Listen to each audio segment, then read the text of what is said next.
Bonsoir, Madame Crépine Gandako. Bonsoir, monsieur le journaliste. Vous êtes la présidente de l'ONG Galéa, entendez groupe d'action pour la motivation et l'éveil des apprenants. Cette ONG qui organise du 8 au 10 septembre prochain à Cotonou un événement époustouflant, un événement inédit, placé sous le haut parrainage de Madame la vice-présidente de la République. Avant de rentrer dans le vif du sujet, dites-nous d'où est partie l'initiative. Merci, monsieur le journaliste. 5 ans de l'ONG Gaméa. Gaméa, c'est une ONG qui intervient dans l'accompagnement des apprenants, surtout ceux en difficulté d'apprentissage. Et avant de parler d'ONG, en tant qu'apprenante, en son temps, j'avais fait l'expérience d'une méthode qui m'a permis de devenir la meilleure de ma classe. Et depuis la classe de terminale, même à l'université, je vous assure, avec ces méthodes, je donnais le meilleur de moi-même. Même au CAPES, on m'a recommandé d'écrire le livre Méthode efficace de travail. J'étais enceinte, mais malgré ça, j'étais la meilleure de ma promotion. Et ceci étant, pour la rédaction du mémoire de CAPES, j'ai choisi le thème soutien didactique aux apprenants en difficulté d'apprentissage. Et ceci pourquoi? Parce que j'avais fait un master 2 en gestion des ressources humaines où on nous avait demandé de rédiger un projet. Et je réfléchissais, je ne savais pas sur quoi écrire, j'allais en stage, on parlait de stage d'immersion, on m'amenait de bureau en bureau pour que je sois inspirée. Mais je vous assure, pratiquement après un mois, je n'avais aucune idée de projet.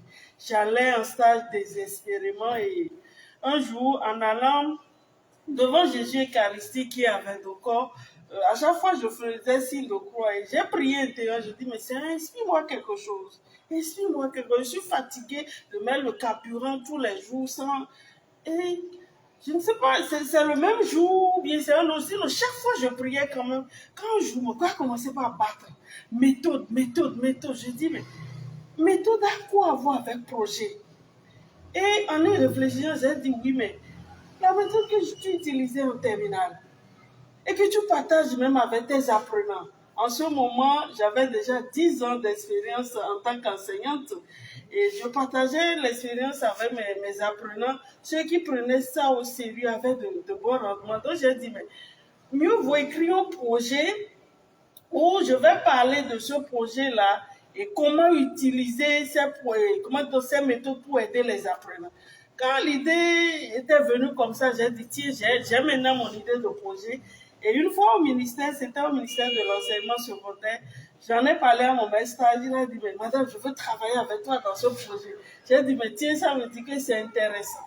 Mais j'étais fière de moi-même. Et voilà, même à la soutenance du master, tout le monde m'encourageait. Ah, madame, ce projet-là, vous devez mettre en œuvre. Et mais quand je reculais, j'avais peur. Je dis, c'est vrai, j'ai envie. Mais quand j'analyse, je dis, mais il faut beaucoup de choses. Est-ce que je suis prête en tant qu'enseignante? Est-ce que j'ai le temps qu'il faut pour me consacrer? Eh bien, à un moment donné, mon époux a dit, hey, toi, abandonne ton affaire. Après, tout le temps, je suis sur Internet, à faire des recherches de projets. Je ne maîtrisais rien en projet. Mais j'avais cette soif-là quand même de partager. Et c'est comme ça, quand il m'a dit, va faire ton CAPES pour qu'on ait la paix avec projet. Je me suis dit, bon, ok. En ce moment, vous êtes 10 ans dans la vacation avec une maîtrise qui fait déjà des années, j'ai dit, bon, ok. Mieux vaut aller faire mon CAPES et je suis professeur certifié, puis c'est bien. Mais voilà, comme Dieu a suscité l'idée, il est toujours derrière cette idée-là. Au CAPES, je vous assure, tous les cours que je lisais m'inspiraient. Mais je dis, mais c'est possible, je peux faire la chose là. Mais c'est possible. À un instant donné, j'ai encore peur. Je dis, et dans le même temps, j'avais à domicile un apprenant que j'encadrais en philosophie. Et je vous assure, après 2 mois, j'ai tout fait. Cet apprenant a dit, madame, je n'ai rien compris.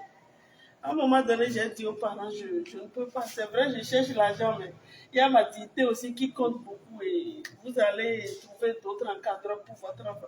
Les parents disent, non, mais c'est comme ça depuis le primaire, on a toujours fait et on prie pour que comme ça, il ait son bac pour qu'on ait la paix. Je dis, mais je ne sais pas comment je vais faire encore. Et c'est quand j'ai démissionné que la chose m'a dit, tu n'es pas sérieuse. Tu as soutenu le projet. Et l'inspiration est là. Ah oui, tu fais le CAPES, tu lis les sujets, tu lis les cours. Mais pourquoi ne pas tenter la chose? Je vous assure, on a tout dans nos formations. Mais comme moi, j'avais déjà une idée derrière la tête, les choses me parlaient beaucoup plus. Et c'est comme ça, j'ai repris mon courage à bras le corps, comme on le dit. J'ai demandé aux parents, ok, je vais encore faire un mois. Ou voici, ça va donner quelque chose. Je vous assure, le langage de ce garçon-là ne commençait pas à changer. Sinon, avant, quand tu lui parlais de son niveau, il dit, c'est mon destin. C'est mon destin. Je dis, mais c'est toi le grand frère, tu as 4 frères, tous les autres sont bons. Il dit, mais c'est mon destin. Il s'est déjà fait cette idée-là. Et c'est comme ça, j'ai commencé par utiliser les stratégies de la motivation pour le relever, lui donner confiance et lui montrer comment moi j'étudiais quand j'étais truc là. Et tout de suite, il a commencé par prendre. Et les notes aussi ont commencé par donner. Et j'ai vu que cet enfant-là qui était en quelque sorte perdu, abandonné à son sort, il a commencé par reprendre confiance en lui-même. Et j'étais vraiment motivée moi-même. Je dis, mais alors là, ça veut dire que je pouvais réellement faire la chose. Et c'est comme ça, mais les parents étaient contents. La maman a pris une demi-pièce de 10 Madame Gadaro. Ça, c'est pour vous. J'étais vraiment contente, motivée. Et c'est comme ça pour le mémoire CAPES. J'ai dit, au lieu d'aller chercher un autre sujet ailleurs, je vais travailler dans ce sens-là pour trouver maintenant les outils pour travailler dans ce projet-là. Et comme je le dis, Dieu étant toujours à l'œuvre, je pouvais faire cette soutenance au CAPES de façon inaperçue. Et mais là, mon Julien dit, mais madame, ce que nous venons de voir dans votre mémoire là ne saurait être rangé à la poussière. Et je salue au passage madame Yessoufou. Je n'oublierai jamais cette dame-là. Comme on le dit, la motivation, la confiance peut venir de l'extérieur. Parce que j'avais envie, mais j'avais peur. Elle vous a motivé à aller Je vous assure, elle m'a amené à croire en moi-même. Elle dit, mais vous devez écrire un livre. Je dis, moi, je ne peux pas écrire un livre. Elle dit, qui vous a rédigé votre mémoire? J'ai dit, c'est suffisant. Je vais vous aider. Et c'est comme ça que j'ai commencé. J'écris un peu, je lui envoie. Elle validait, elle corrigeait. Et puis, le livre est sorti. Elle dit, tu dois publier ça avant la rentrée. Je dis, tiens, c'était pas, je rends grâce quand même. Et voilà, on a publié le livre. Moi, j'avais un peu dans ma tête vendre pour me faire un peu de sous. Il y a un de mes collègues qui m'a dit, Madame Gana, ce que j'ai corrigé pour voir, il m'aidait dans elle, non. Vous ne pouvez pas en faire fascicule, ça, c'est un livre. Ce que j'ai vu là, c'est un livre. Vous devez dépenser pour qu'on en fasse réellement un document. C'est que j'étais... Mais j'ai dit, ok. J'avais une tontine dans ce temps-là. J'ai été voir un imprimeur, on a produit d'abord 1000 exemplaires. Et j'ai commencé par en parler. D'abord avec ma directrice, de toute façon, on a fait le CAPES ensemble. Elle-même m'a aidé dans la correction. Elle a dit, mais ça c'est bon, mais pourquoi ne pas essayer dans le collège?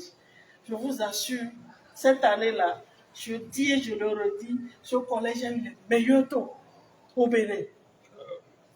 Et je dis, ça veut dire quoi? Si on compare les résultats de cette année aux résultats des années antérieures, on voit la différence nette. Dans le temps, ça avait suscité des critiques. On a dit non, elle se prend trop, elle se prend. Mais je vous assure, quand la première édition est passée, non, la directrice même, là, elle m'a tiré chapeau. Elle a dit non, madame, vous avez prouvé réellement que vous aviez eu d'impact. Ça a été pour moi un soulagement parce que ces critiques, dans le temps, psychologiquement, voulaient me détruire. Mais j'ai dit non, je n'arrête pas. Vous avez de la détermination. Ah oui, j'ai dit je vais leur prouver réellement que j'ai pu apporter quelque chose dans son temps.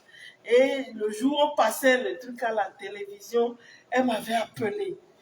Je dis, ça m'avait... Ça vous a fait chaud au cœur? Oui, c'est que cette reconnaissance-là, elle a reconnu vraiment. Et je dis, je la salue, je ne veux pas appeler son nom, je ne veux pas appeler le nom du collège, mais ceux qui sont dans le collège sauront que en son temps, ça n'avait pas été fait. Donc c'est comme ça, l'histoire de de livres de Gameya commençaient. Et moi, quand je faisais la publicité sur Facebook, à la radio, je salue Radio Immaculée depuis 7 ans. Si j'ai l'argent, je n'ai pas l'argent, on me dit, Madame Ghana, il faut passer. Je dis, c'est profond. Je salue le père Bounou. En son temps, c'était lui le directeur. Il m'avait eu dans le collège, j'étais le nom, c'est un collège catholique. La radio était venue faire quelque chose là. Et on m'avait invité pour conférence.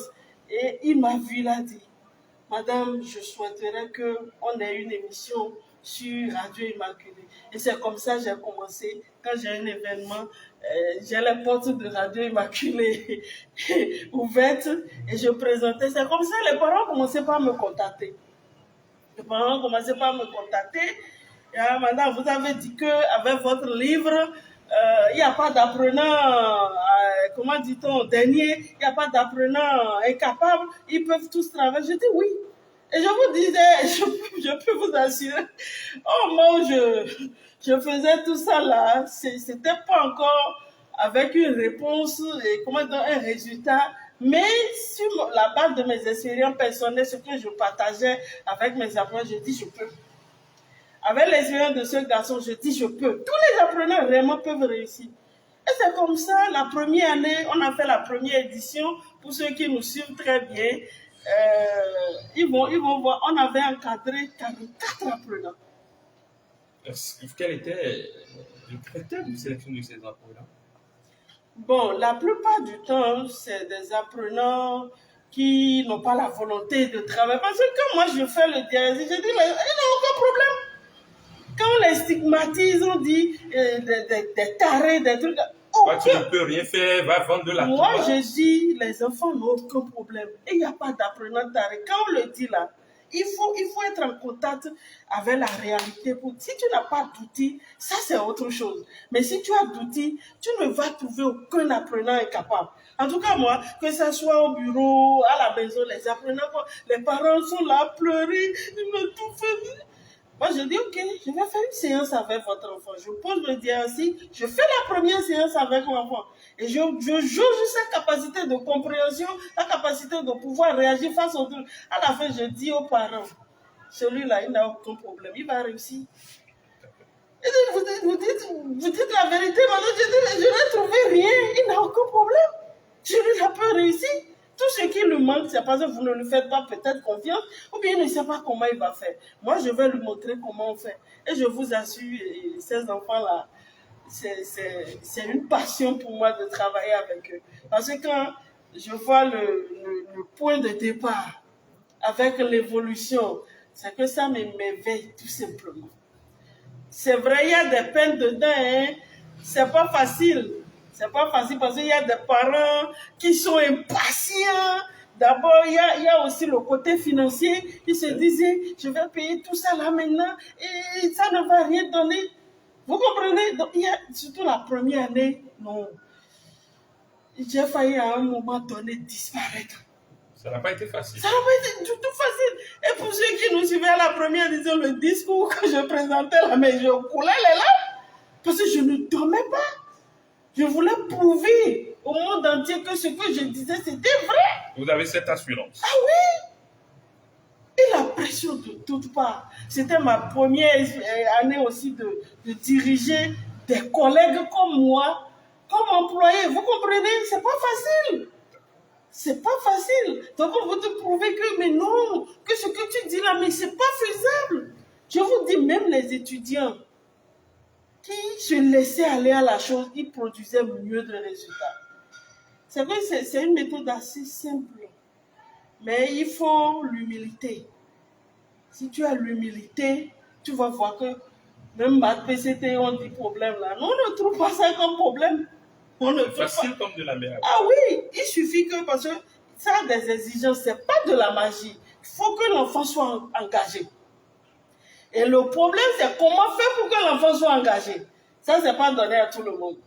Si tu n'arrives pas à réussir la motivation, l'enfant ne va pas s'engager. Et c'est ça, nous, notre force. On sait comment pour qu'il s'engage. Et quand il s'engage, on leur montre le chemin tout de suite. le résultat sort. Et quand le résultat sort, vous voyez un enfant qui ne travaillait pas, qu'on insultait, de ceci. Même, vous voyez, même en classe, ses camarades ne le considèrent pas. C'était de l'eau.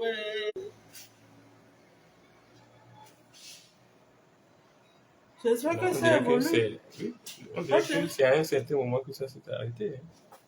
Bon, sinon ça continue. On continue quand même. Oui. Donc, comme je disais, les enfants n'ont aucun problème. Ils n'ont aucun problème. Quand on ne sait pas par où prendre, c'est autre chose. Mais quand tu as les outils, quand le parent vient même avec des pleurs, parce que ce qu'on dit là, c'est pas facile. C'est pas facile, hein. Les parents qui ont des enfants qui ne travaillent, c'est un souci, hein. D'abord, entre conjoints aussi, c'est pas facile. Papa accuse maman, maman accuse papa, on dit que l'enfant c'est à toi, il ressemble, alors que l'enfant n'a aucun problème. Chacun a sa perception. Vous voyez, alors que l'enfant, je dis, l'enfant n'a aucun problème. En tout cas, moi, depuis 7 ans, quand j'ai commencé là, je n'ai jamais trouvé un enfant impossible, incapable. Non. Il réussit toujours. Oui, il réussit toujours. Il y a eu un cas qu'on a géré il y a 3 ans. La première année, le parent nous a contacté, l'enfant allait au CEP. Bon, on a réussi quand même à l'aider. C'est l'année qui a suivi, là, on n'a pas compris, mais c'était devenu autre chose. Mais les parents avaient dit qu'il avait déjà un problème psychologique là, qui gérait. Mais l'année où on l'avait pris, mais les choses ont changé rapidement. Bon, je ne sais pas si c'est parce qu'on a relâché aussi, mais l'année qui a suivi, on a eu de sérieux problèmes. Et c'est des consultations par-ci, par-là. Et c'est l'année qui a fait chose là que l'enfant a pu réellement se retrouver. Tous les autres cas, il y a eu 2 cas qui ont traîné aussi comme ça. C'est soit faute de... On n'a pas vite démarré avec l'enfant, les lacunes à corriger pour évoluer. Là, c'est un peu compliqué. Et c'est pourquoi je dis aux parents, si vous avez des enfants qui ont des lacunes, n'attendez pas que la rentrée commence, que l'enfant, on dit, non, il faut le laisser faire ses expériences. Il a déjà prouvé de quoi il est capable. Si vous n'avez pas l'information, c'est autre chose. Si vous avez l'information, que le premier jour, dès le premier jour, il soit pris en charge, vous allez voir, les choses vont changer. Mais quand on laisse premier mois, deuxième mois, on laisse l'enfant accumuler des mauvaises notes. Vous voyez, prendre un enfant, corriger les lacunes des mois, vous comprenez, et suivre le rythme, c'est ça qui stresse et qui est compliqué. Donc, les parents qui comprennent, et dès la rentrée, ils placent leur enfant, même en